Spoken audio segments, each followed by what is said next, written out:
Okay, everyone, looks like we're all together. So we're going to get started. I appreciate the fact that you are all here this evening. I'm sure that hopefully your stuffed shell went down well. Sure did smell good. But what we're going to do is start off with a little prayer. So if you just allow yourselves a few moments to center yourself, we'll allow ourselves just to quiet within our minds and our hearts. And after a few moments, then I'll lead us in a little prayer.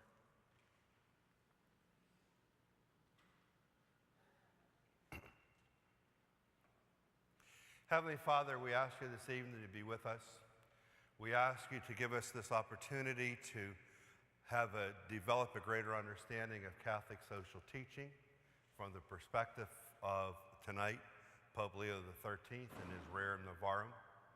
Help us to just develop a greater appreciation for your church, to understand what Catholic social teaching means in our country, how it has affected our church. We ask you to allow us the opportunity to be open to our discussions, and to be open to what is discussed. We ask this through Christ our Lord. Amen. Well, tonight again we're going to be talking about Catholic social teaching. That is really the whole theme of the whole Come to the Table sessions from when we started in September all the way to May. Just a little review from last week, and so this is part two, last month. So this is part two from last month. As we talked about last month, the first person to teach Catholic social teaching was Jesus, exactly right. Jesus, naturally, he's the foundation of Catholic social teaching. And for the most part, what Jesus taught is love one another as I have loved you. So anything less than that, we are not following the social teaching of Jesus. So we always want to make sure we treat everyone exactly the way Jesus treated us. That's where great difficulty comes in, because if someone hurts us or we find it difficult to forgive, we find it difficult to reach out and bring someone back into the fold who we might have cut off from our lives, that gets very difficult, very challenging. Now, traveling through life in the Catholic Church, as we talked about last month, as Jesus developed his church and got his 12 disciples, they went out and each one got another one and went from 12 to 24 to 48 to the church we have now. The church itself was basically rooted in agrarian society. And so for the most part, people shared among each other. There were wealthy landowners and there were people living off the land. But everyone seemed for the most part to be treated pretty much the same until the Industrial Revolution. The Industrial Revolution of really getting started in the late 1700s, all through the 1800s, we now have the development of extremely wealthy people, extremely wealthy families. And at the same time, you have the development of a new class of people called the extremely poor.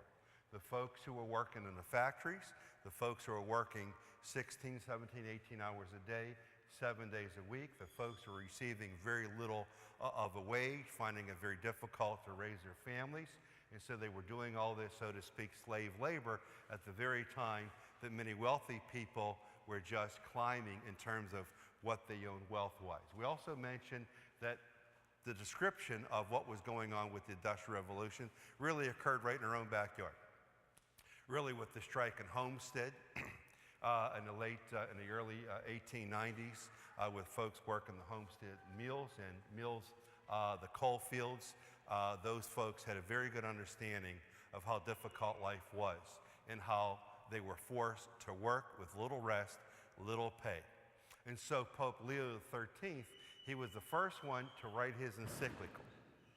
And his encyclical addresses these harsh issues for the poor worker. Now, there are three questions we want to answer tonight. Let's just take a look at the three questions. So I'm going to see if anyone has an answer to any one of these questions this evening. Before we get started looking in Rerum Novarum, do you think there are people who despise Catholic social teaching? Is owning property a right or a privilege? And you see a connection between Catholic social teaching and presidential elections. So let's go to the first one. Do you think there are people who despise Catholic social teaching? Okay, yes? And could you elaborate on that, or would you like to think why there are folks who despise Catholic social teaching? Like a lot of what's going on in the Middle East, anything Christian, some of them are definitely against. Okay, anything Christian, people definitely against? Rather see you die than to be not follow them. No question about it. That's exactly right. I'm sorry, someone over there I thought had their hand up. Okay. Do you think there are folks who despise Catholic social teaching? I'm sorry. People that want nothing more than to destroy the Catholic Church. Okay, there are people who want nothing more to destroy the Catholic Church. And one thing we're going to find when we travel through a summary of Rerum Novarum, we're going to find that the church in some ways, because of its teaching of Jesus, to treat one another, I have treated you, for those who want to destroy the Catholic Church, we have given them plenty of ammo. So that we're going to discover, but ammo in a very positive way. So when you speak out, when you see people not treating others the way Jesus treated people, and you speak against that, you're going to ruffle feathers. So people are going to want to silence you. And so naturally, the folks who want to destroy the church, we have given them ammo in a good way. We have supplied them with, we have spoken up. Rerum Novarum speaks out against injustice. But there are a lot of folks who don't want to hear that. Okay, let's take a look at number 2. Is owning property a right or a privilege? And the Rerum Novarum talks about the ownership of property. What do you think the answer to that might be? Privilege. Exactly right, it is a privilege. And we're going to find out how it turns out to be a privilege, and it starts with the writing of the Declaration of Independence. Now, again, Pope Leo XIII, as we travel through the summary of Rerum Novarum, talks about the ownership of property, a equal ownership of property, of dividing property among all people. And we're going to find that that turns out to be contrary to the Constitution of the United States. So clearly then, there's going to be folks who, when they read Rerum Novarum and they understand what the church is teaching, they're going to be upset with the Pope's interpretation of property. Isn't that like distributism? G.K. Chesterton, one of the popes, they spoke of what they would distribute this, which is like property. Exactly right, the distribution of property. And that's what Rerum Novarum talks about. And all the subsequent popes who developed social encyclicals, and they always use Rerum Novarum as the foundation, but it was distribution of property. Now, there are folks who consider that socialism, and there are some folks who consider that communism, only the fact that it means to share. When I share equally with those around me, okay, we are in communion with one another, okay? And the root word for the word communism, the root word for that is communion. So we'll talk about it as we travel through tonight. And then the last one, do you see a connection between Catholic social teaching and presidential elections? Hope not, but we're going to find a connection. And we're going to have to search hard to find the connection. But again, there's folks, when we take a look at what Catholic social teaching is, beginning with Rerum Novarum, that is the first Catholic social encyclical in which a pope spoke out against injustice to the working poor. Okay? And when he does that, he's speaking out against those who are wealthy. And typically, the wealthy are those who are in power. They're always going to do their best to make sure that the working poor don't acquire power. And that really started, and it came to light with the presidential election of 1928. And so we'll take a look at that as we travel through Rerum Novarum.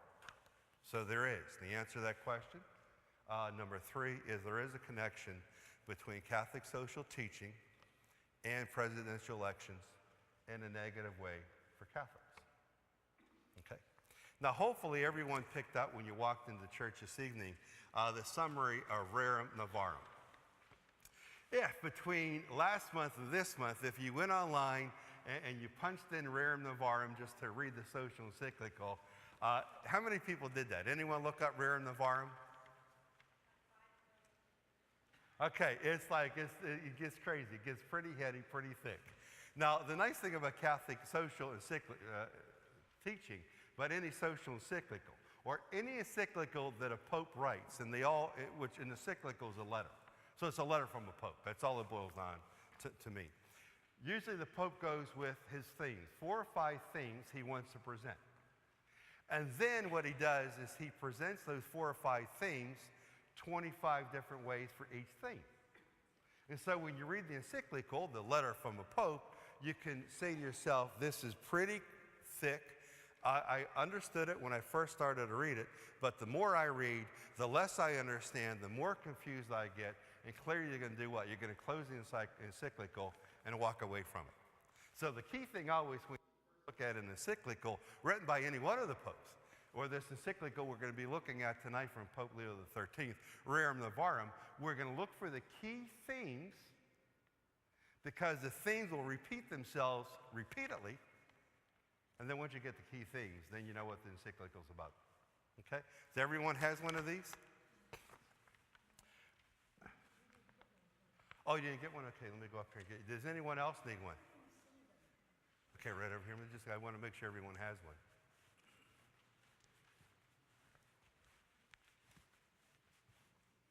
Okay. Just going to grab a few of these.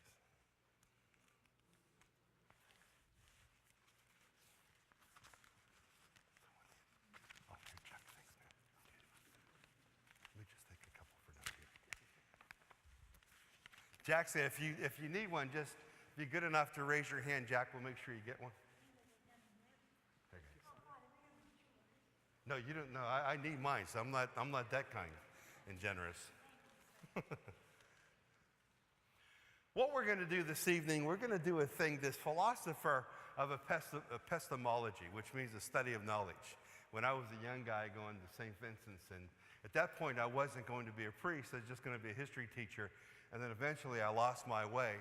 I entered the wrong door, and somehow I became a priest. So I'm not sure what happened. So when you never open up the doors you shouldn't be opening up. But anyway, there was this professor of epistemology, which means the study of knowledge. He came up with this really interesting concept. And so we'll do it tonight. It's the concept of synergy. So the word synergy is a Greek word which means when you work together. The idea behind synergy is this. If you have a donkey that can pull 1,000 pounds, and you have another donkey that can pull 1,000 pounds, when you put those 2 donkeys together, they can pull 4,000 pounds, not just 2,000 pounds. So they can achieve a lot more working together than they can apart. So hopefully every parish is a parish that has synergy. So people working together rather than working apart. And so you work together, you can achieve a lot more than when you work apart. Hopefully your families, every family here, all of you tonight have a family. And a lot of you, your little ones are in different rooms throughout the building. But hopefully you make sure the synergy is a part of your home, that your family works together. Because when you do that, you can always achieve a lot more than you can apart. So this epistemology philosopher told us this. And it was I was taking it for an education course to become this history teacher. And he said this. He said, if you read something by yourself, you own it once.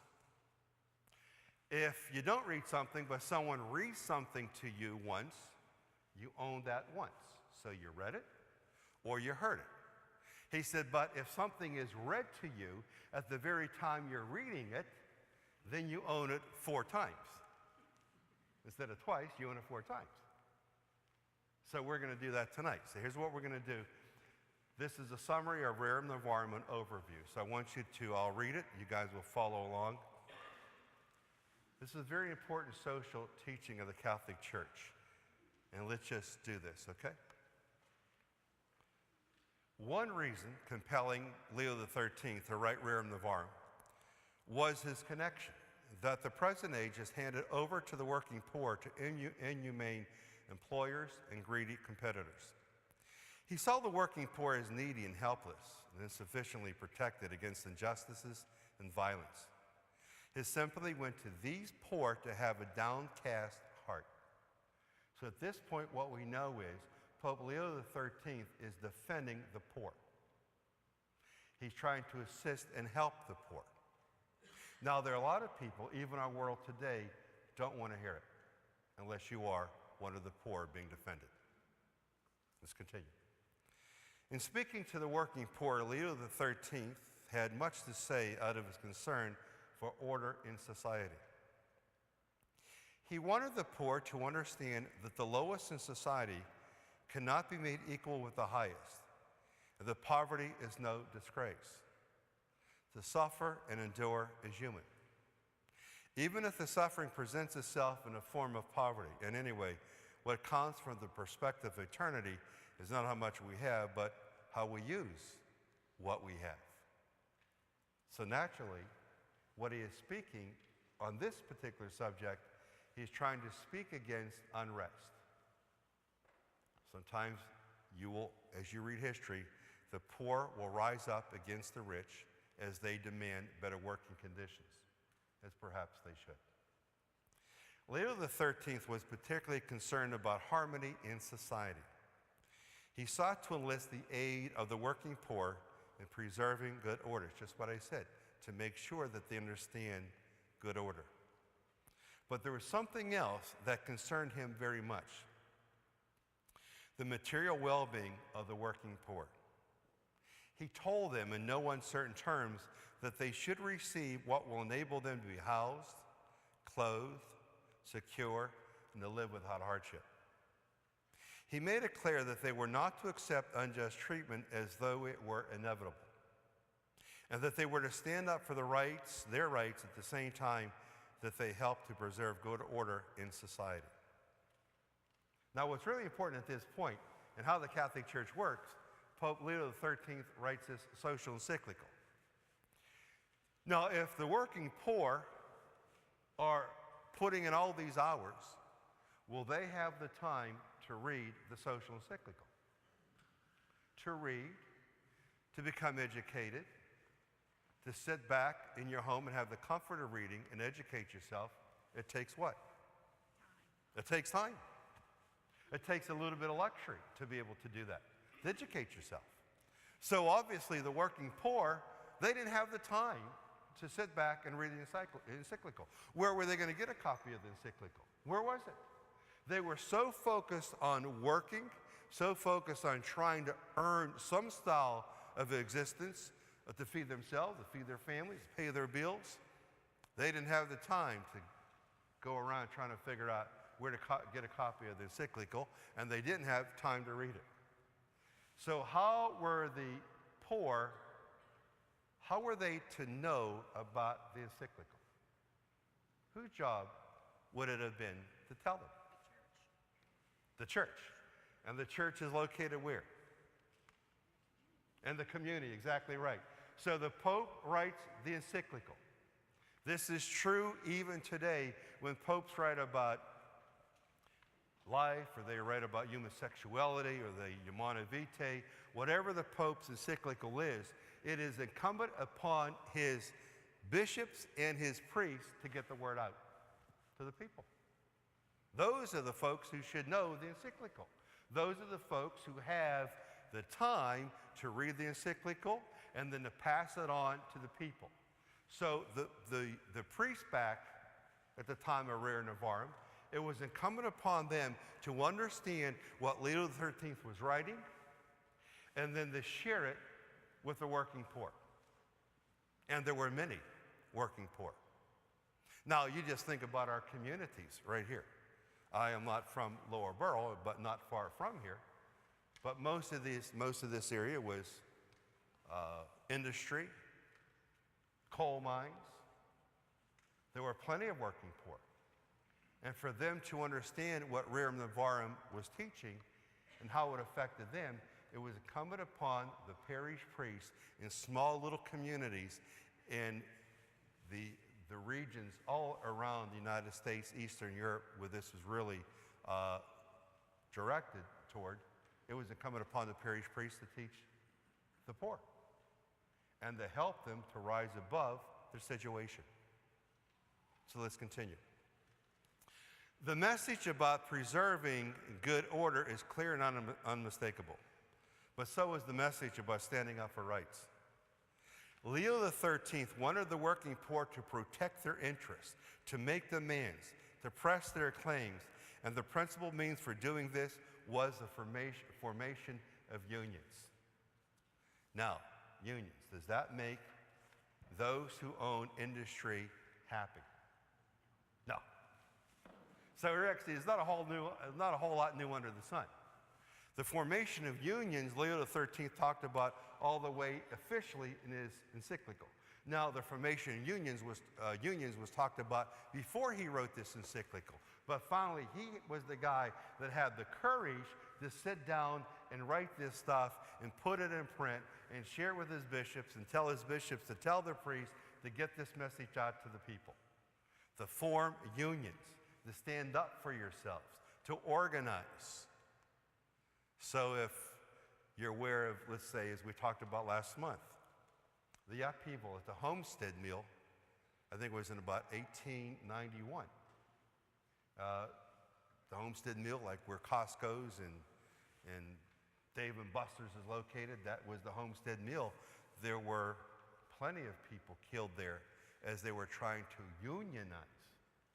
And Andrew Carnegie brought in the military police called the Pinkertons from Chicago to quell the workers' ability to organize, unionize. That happened right in our own backyard. So let's continue on. The social activist component of Leo's program for dealing with the working poor was matched with a moral component. Christian morals must be established. That sounds like something we still are working at today. Leo felt for true dignity resides in moral living. Is that a powerful statement? I mean, even in our society today, when you see what's going on, you're saying to yourself, to have dignity, you have to have some morals and values. Because you see what happens with folks when you don't have morals, values. You lose your dignity. You lose your self-respect, your self-esteem. And when you lose your self-respect and self-esteem, it's just a downhill spiral.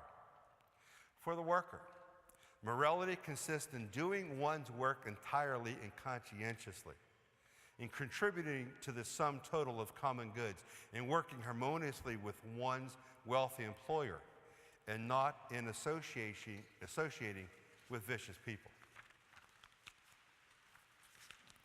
Rerum Novarum also contained a message to those who deal with the working poor. Early on in his encyclical, Leo XIII declared that the working poor must be cared for. This immediately put him at odds with those proponents of laissez-faire, hands off, who held that industry should not be burdened with moral concerns about the welfare of workers. So clearly, who would be the ones who are saying, we could care less? It is not my job to make sure that the working poor are well-fed, well-housed. Who would be upset with anyone saying that you should take care of the working poor? The rich, the owners of the industry. For Leo, employers have clear moral obligations. Workers are not to be treated as slaves. And so what's amazing is, through the Industrial Revolution, this started in the late 1700s, what occurs in the middle of the 1800s? Slavery. Slavery had been going on for a long time. Abraham Lincoln, who wanted to make sure that the Union would not be split and also slavery would end, he stood up against that. And so an anarchist was the person who took him down. Because sometimes when you speak for the poor, you just manage to anger people. It reminds me of the great courage, that Pope Francis has, where he really, for the most part, mitigates his security. And he roams with the people. And he's speaking all kind of words and languages that we haven't heard before. And it makes a lot of people angry. And every so often, an angry person is going to do what? To get you to stop talking the way you're talking.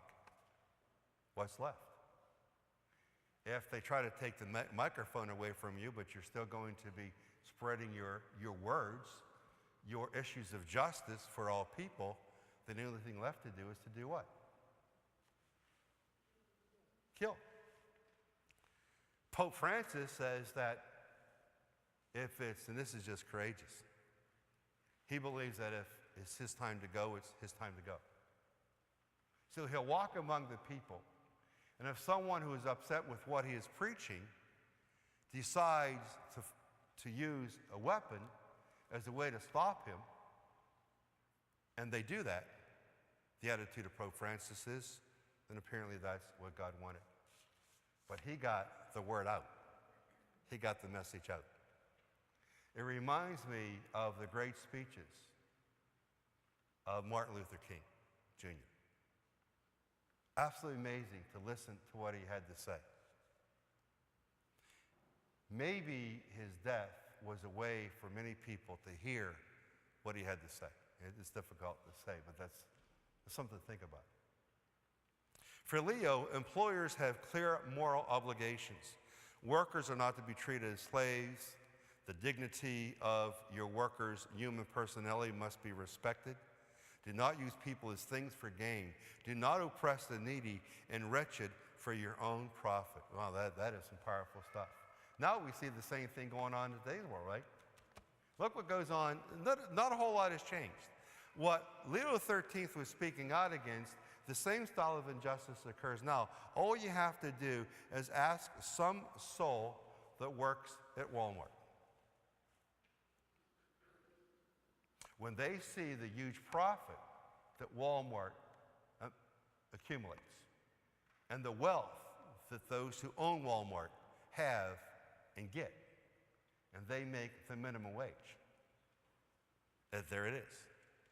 Do not use people as things for gain. Do not oppress the needy and the wretched for your own profit. That's some powerful stuff. So clearly his words, way back in 1891, Rerum Novarum, they still resonate today. Employers are not to give impossible and inappropriate work. They are to give every worker what is justly due him. And they are not to harm the savings of workers or regard their property as anything but sacred. And we know that for many companies, that is not the case. That they have harmed the savings of many workers. Talk to steel workers who, when their company doors were shuttered, that they lost their pension. That might be true for you or for a parent or a grandparent. Leo tells the wealthy the same thing he told the working poor. Christian morals must be reestablished. This is 1890. It looks like this thing was written last night. Christian morals must be reestablished. For true dignity resides in moral living. Again, that's repeating the thing we read in the first page. So you're picking up the themes.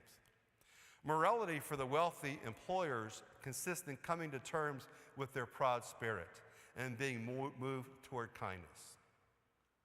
Now this has to be hitting home here.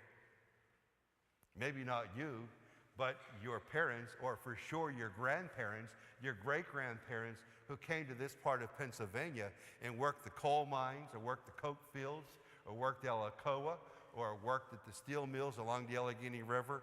What did they have? They had a proud spirit. You might have talked to your grandparents, your great-grandparents. They were lucky and happy to be here. They worked hard and they were proud. What does that mean? It reminds me of my grandfather. He's Polish. My mom is full-blooded Polish, so I'm half and half, half Polish. But on his deathbed, I was just a little boy, so I didn't know this happened, but he called my father over, which was his son-in-law. And he gave him his wallet that had money inside of it. His whole life was spent to make sure that he raised his family well, that he kept his nose clean, and that he paid all of his bills. So on his deathbed, one of his last worries, he already had a clean record with God because he was a very faithful churchgoer. But one of his last concerns, he told my father, and he knew his death was coming, he said, look, you need to pay this bill, and you need to pay that bill, and you need to pay this bill. What a proud spirit. He didn't want to die owing anyone any money. I think we could use that back nowadays, can't we? To make sure that what you take, you pay for. and that the world is a better place for your existence. But nowadays, there appears to be the tendency, if you lose your proud spirit, to see what I can get, not what I can give. Let's continue. They are to be mindful of their duties, which means that they are not to oppress workers with unjust burdens or inhumane conditions. Leo XIII deals in Rerum Novarum with a number of specific issues relating to the condition of workers. Workers have a natural right to form unions, and this right is beyond the authority of government. He wrote this. Take a look at it again. Who's going to hate this guy? This is what he wrote. So this is in Rerum Novarum. Workers have a natural right to form unions. John L. Lewis would love that line. And this right is beyond the authority of government. What congressman, what senator, what president is going to get excited when he reads that? In the United States and throughout Eastern Europe. So the Rerum Novarum is for all governments throughout the world, but the industrialized governments at that time he was writing for. That, he's saying, look, you have a right to form a union. I don't care what your government says. You have a right to do that. You think that went down well? I don't think so. And we're going to find out how that affected the election of presidents, because it did. The associations that Leo envisioned could be of workers alone or of workers and employers. For he dreamt of a harmonious society in which the different levels of society cooperated rather than competed. That was a beautiful item to aspire to. That never became a part of reality. Well, it sure is something admirable. The encyclical comes down strongly in favor of unions, stating that their increase is to be desired, funds and arbitration, and the union should seek to ensure that every worker has sufficient work and that workers are in need are helped. That too didn't go down well. The only way to bring workers out of the pit is to do what? You pay them more. You pay them more. The only way for the poor person who works at Walmart to live a life where they put in their 8 hours, the 10 hours at Walmart, and then they leave and they go home and they're driving home, they want to feel good inside. But if they're staying on their way from Walmart, they're going to go to the grocery store and they're going to use food stamps because they don't make enough money at Walmart to buy their own food. Is that going to make them feel that they have dignity? No. If they're working at Walmart making that minimum wage when a Walmart owner is making this incredible amount of money and they don't have health insurance, so the only time they go to the dentist is not to fill a cavity but to pull the tooth because that's all they can afford, is that going to make them feel good? No. So Leo XIII writes something that resonates today, guys. We haven't moved that far. Leo XIII wanted very much for workers to claim their rights, but he also wanted harmony and peace in society. So claim your rights in a proper way. He took the position that strikes are evil and should not be permitted, placing his hopes in the abilities of employers and employees to sort things out amicably with the help of government and the church. He realized what? He realized that the forming of unions definitely wasn't something that the government wanted, wasn't something that the wealthy industrial owner wanted. So he was telling the workers, look, do this and try to get what's coming to you. Try to lift yourself up with a higher wage, make your demands, but do it in a peaceful way. Because if you rise up in a way that isn't peaceful, that's going to fuel the ammo for all those who believe you should be pushed down even further. So if you want to receive your demands, you need to do it in a peaceful way. Does that ever work? Well, that's a large challenge. Now, for those who lived through the 60s, I was just too young for that. I lived through the 60s, but I was a tad young. But so those who perhaps would be maybe only about 5 or 6 years older than I and then beyond, they had a greater grasp of what was going on in the 60s. What you saw was revolution. Should try to be heard against war, against injustice, against killing. And so the resorting to means that were not peaceful only made those in power angrier. Let's continue. Wages must go beyond the free consent of the employer and employee. They must go beyond the personal desire of the employer, and they must satisfy the right to secure things to sustain life. There it is. Secure things to sustain life. That's what every worker in today's world, right now, 2014, who's receiving minimum wage, who wants to raise their family, give them things that they need. What they're really out to is just to sustain life. That's all I want from my family. I need more. Wages should never be less than enough to support a worker who is thrifty and upright. You know, that's pretty good right there. You know what that means? Don't max out your credit cards. Now, back in Rerum Novarum, when Pope Leo wrote this, there weren't credit cards.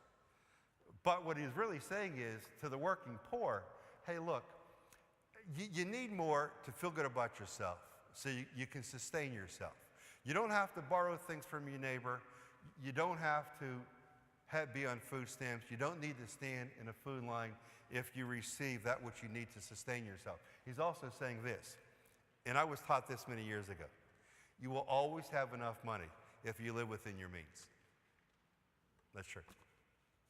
If you live within your means, you will always have enough money. So if you don't live within your means, now if you live below your means, you'll definitely have a pile of money. But if you're living well beyond your means, and you can't really afford a quad, and you can't afford every child to have a cell phone, and you can't afford all these luxuries, but you get them anyway, then you're going to be in trouble. And that's what he was talking about. A worker should receive a wage sufficiently large to enable him to provide comfortably for himself, his wife, his children.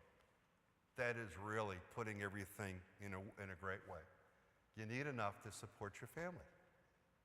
If a worker accepts less than this, he submits to force. He is a victim of injustice. A worker should cease from work at regular intervals and rest, and he should be given as much leisure as will compensate for the energy consumed by the toil. That means taking a little break. So if you're working really hard at digging a ditch, every couple hours you deserve a 15-minute break because you expended all of your energy. You have to regroup. It's really what he's talking about here, just being respectful of a worker's day and how much effort they're putting into it.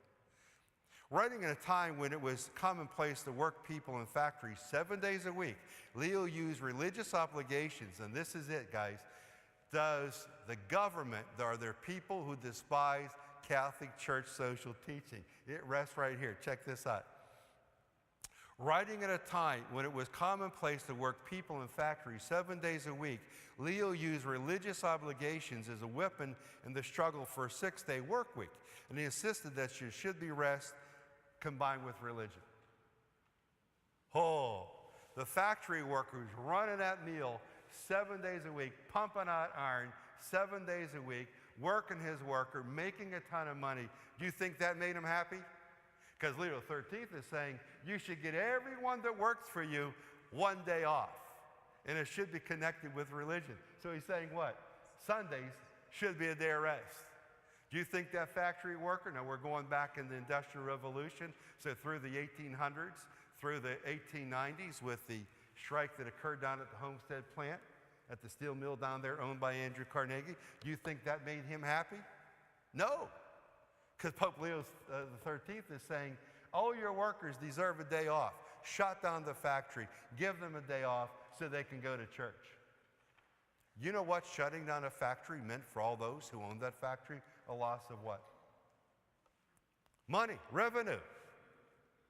Are they going to be happy about Leo XIII? And are they going to be happy about religion? Who's going to want to squelch religion?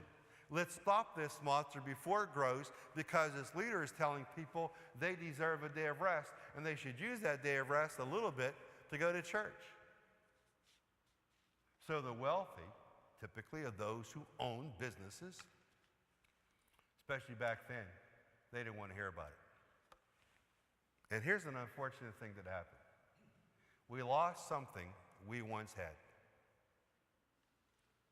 Through Leo XIII's encyclical, and through a lot of bloodshed, going back to something that's local. And it's dotted throughout the United States and Eastern Europe, but I just like to refer to what is local because it's in our own backyard. Through the bloodshed of the Homestead Plan.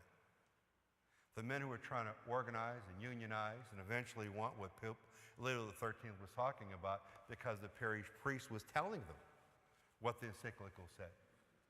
They eventually, through a lot of heartache and bloodshed, got Sundays off. Stores were closed on Sundays.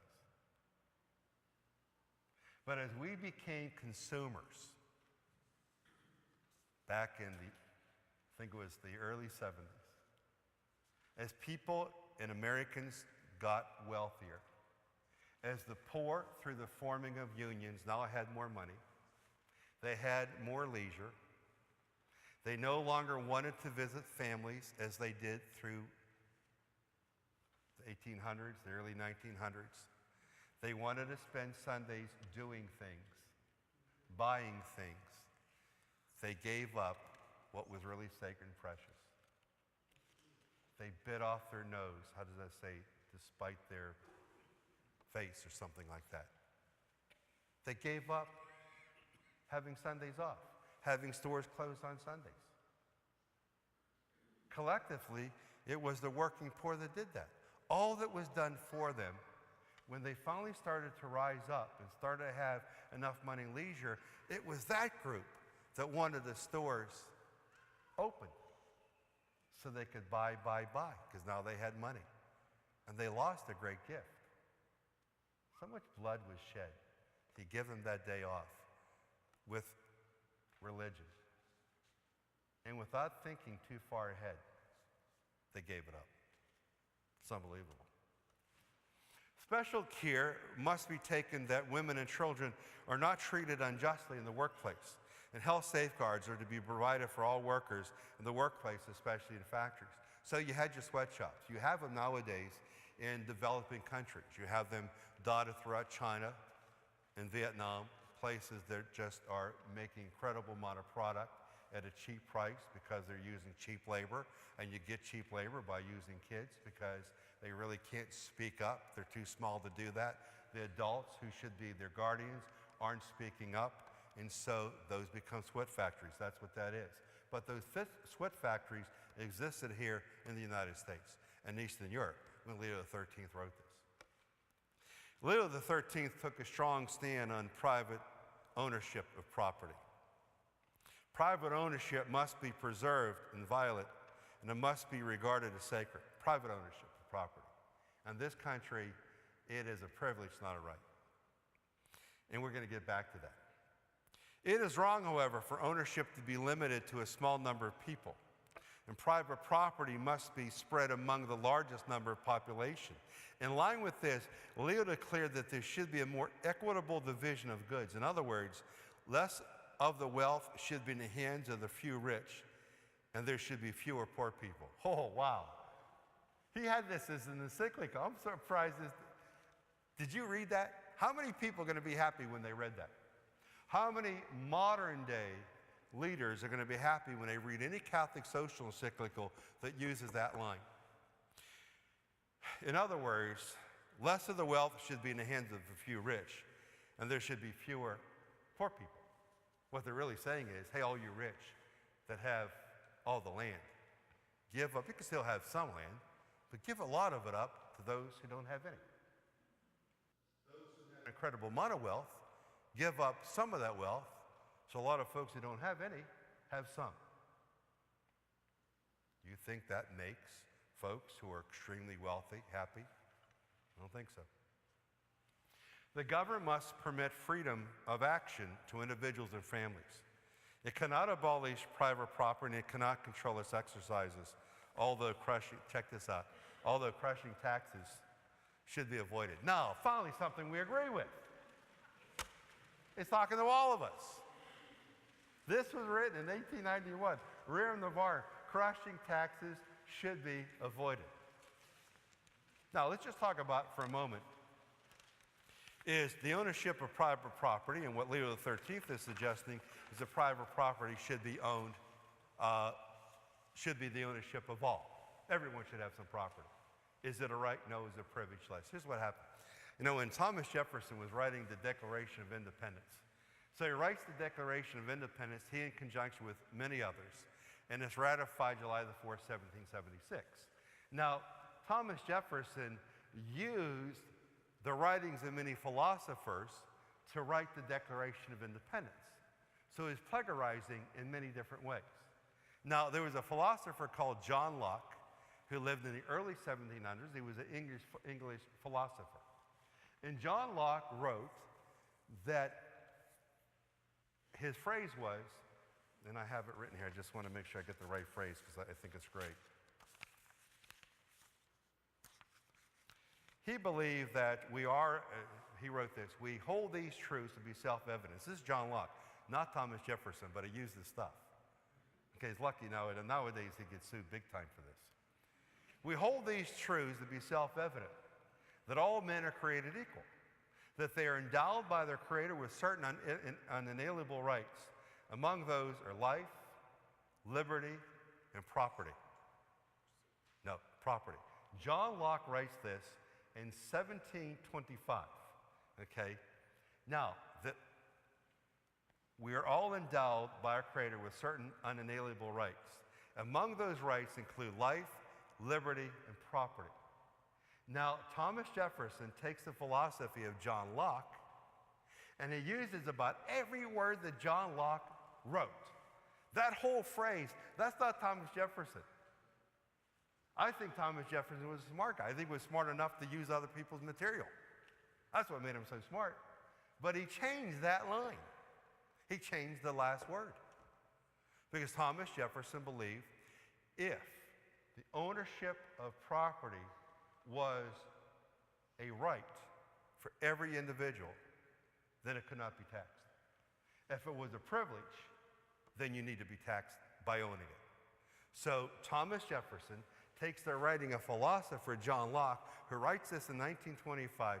Jefferson was working on the Declaration of Independence prior to 1776, naturally then gets the thing ratified July 4th, 1776, our birth date for the United States, but he changes it. And a couple people already said it to themselves. He says the same thing as John Locke. We hold these truths to be self-evident, that all men are created equal, that they're endowed by the Creator with certain unalienable rights, that among those rights are life, liberty, and the pursuit of happiness. He got rid of property because he believed that property, you don't have a right to property. If you acquire property, that's great. You don't have a right to it. Pardon me? Yes, he did own slaves. In many ways.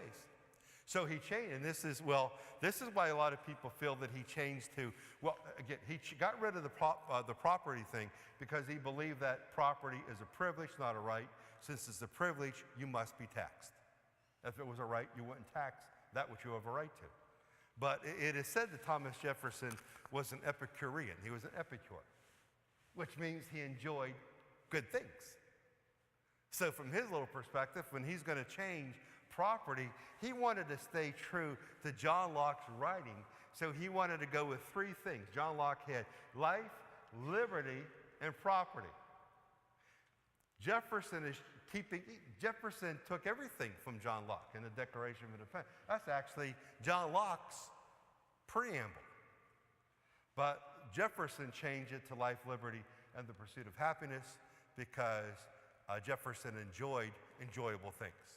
He loved food, he loved wine, he loved finding happiness, so he gets rid of property and he puts in what makes him happy. He put in the pursuit of happiness. So the answer to that question, do we have a right? If we could put those questions back up on the wall, please. Is owning property a right or a privilege? The answer is, it is not a right. It is a privilege. So the first one, after we went through Catholic social teaching, probably in a more emphatic way, do you think there are people who despise Catholic social teaching as we just presented it tonight? Yes or no?